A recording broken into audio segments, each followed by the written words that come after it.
This is all of my materials for the Mr. Krisp that we're about to make. And we can get started. We're going to make an alligator. It's going to be really fun. So we'll start by turning on the stove. And we want it on low. That way nothing happens too quickly. The art of making a good Rice Krispie treat is speed. So we're going to start with, this is 6 tablespoons of butter. So we'll just dump it in there and make sure that we have a good amount of heat on the burner. We do, and let it melt down. So let's see. Now I'm going to add the marshmallows. So this is 8 cups of marshmallows to that 6 tablespoons of butter. So I always try not to use too much food coloring because I think that, you know, a little does go a long way.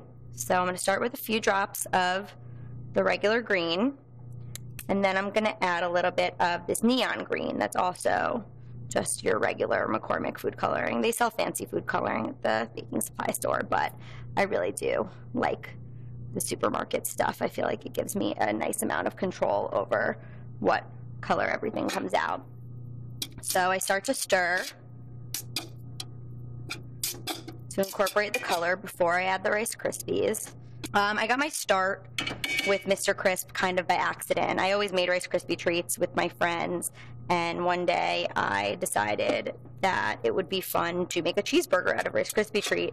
And when I did that, I posted it on Instagram, and everyone loved it, and I realized that I might be onto something. So I kind of continued to see what I was able to make and continued to challenge myself until Mr. Krisp was born.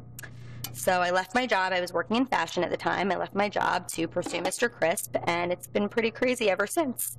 You know, I've made everything from animals. I do a lot of dogs to designer purses. I've done holiday themes. I did an entire Thanksgiving dinner. And of course, I love doing the cheeseburgers and other desserts.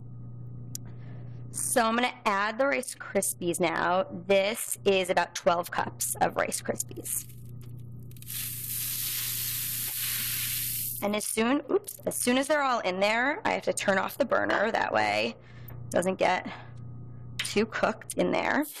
And then I'll just stir it. I have a very, very strong right arm now because of all the stirring I do with these Rice Krispies. So now that I've stirred the marshmallow and butter mixture into the Rice Krispies, it's time to do the fun part, which is the Mr. Krisp molding.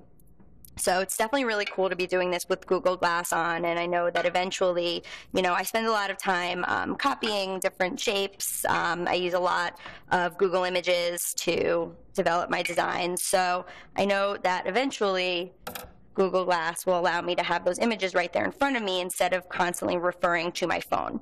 So the first thing I do is I butter my hands with some Pam spray. That way, you know, I can get my sculpt on. And with a Krisp like the alligator, what I'm going to do is I'm just going to dump this all out onto my platter and begin to mold.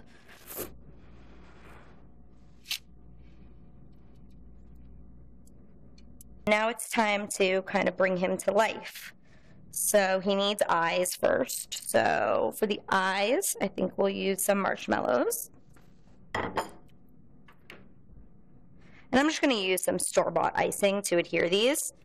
So I figured I could just rip one in half, make him kind of like a cartoony guy.